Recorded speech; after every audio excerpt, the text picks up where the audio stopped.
The ban was reinstated under Trump's first presidency, and it was devastating to me.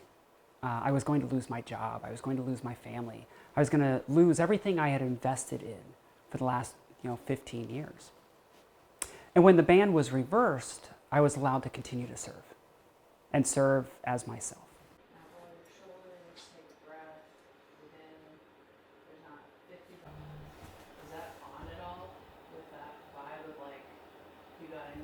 Service members, when they hear about the potential of a ban or a potential that they'll be kicked out for who they are, of course it's devastating. Many of our younger troops, they've come from places where maybe they haven't felt welcome. And they've been able to come into the military, and the military's been able to be their family. They found a home, they found camaraderie, they found shipmates. And to all of a sudden have that stripped away, this thing that has defined them and given them strength and that they take pride in, of course it's crushing. Who wouldn't be crushed?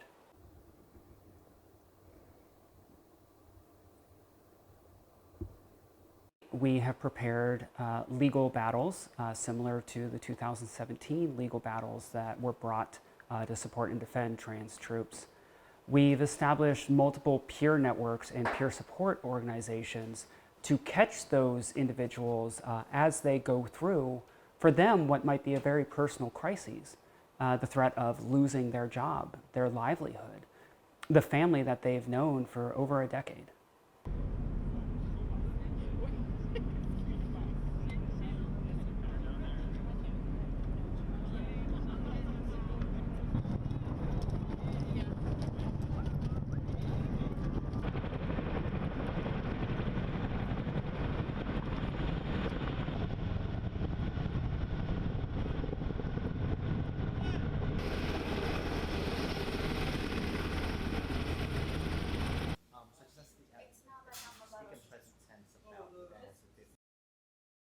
I think if we look back, we can go through a lot of the political rallies and stuff that Trump held, and he said the quiet part out loud a long time ago. And I can't believe it was one of the Carolina rallies where he stated he was talking about trans people, and the crowd was going nuts. And then all of a sudden he transitions to start talking about taxes, and the crowd goes silent. And he then stood there and goes, "You see that? I talk about taxes and nobody cares, but I talk about trans people," and the crowd goes completely nuts. We will strengthen our military, build a missile defense shield, keep critical race theory and transgender insanity the hell out of our schools, and keep men out of women's sports. I have personally interacted with a handful of transgender service members because it's a very small subset in population of the military. In fact, in many ways, and I do this without any disparagement, it's a rounding error on our total force strength. So the fact that otherwise honorably serving Americans who, as a segment of the population, tend to overrepresent themselves in military service, the fact that we would deny them that service is sad.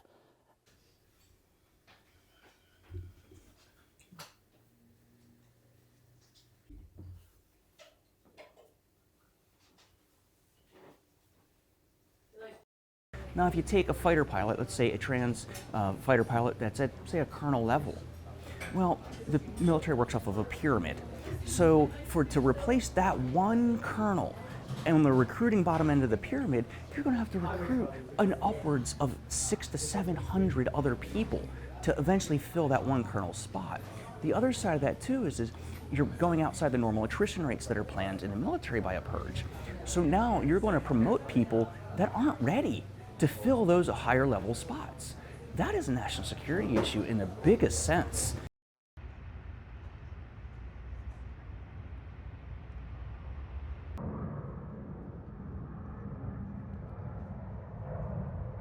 Removing transgender troops from active service today will have a detrimental effect on our combat readiness.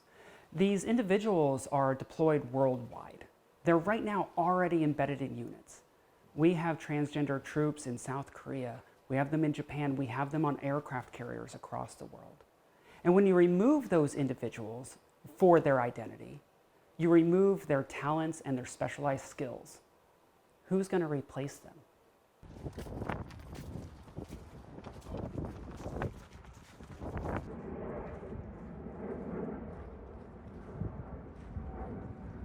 In preparation for a potential ban, SPARTA has started over a year ago training ambassadors. That's those all-volunteer, combat-ready trans service members who are out in the fleet today in combat zones across the world. Their vital mission is to support and defend the United States.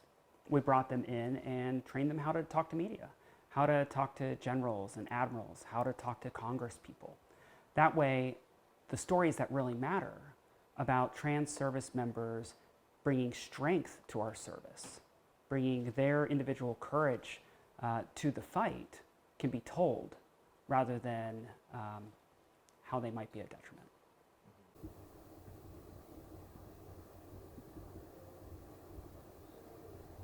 I found that if I was in sections or groups that everyone thought the same or looked the same, we tended to have groupthink, right? But if we brought in diverse people with diverse experiences, whether they be women, people of color, if you created a mixed group, you wound up getting perspectives other than your own. I am a middle-aged white guy. I happen to be gay. But that is one perspective that I bring to the table. I need other people to come to me with other challenging perspectives.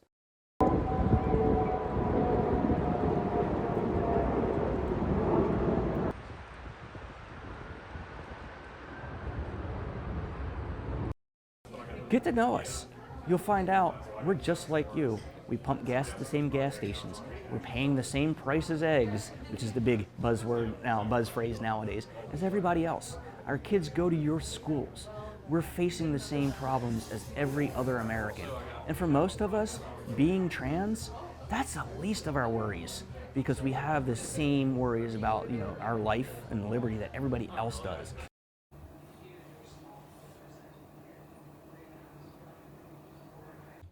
I created a satellite boom deployment and dampening system. So my identity as a fighter pilot, as a parent, as a spouse, that just happens to be transgender, should have no bearing on my ability to serve and to continue to fly the jets I love.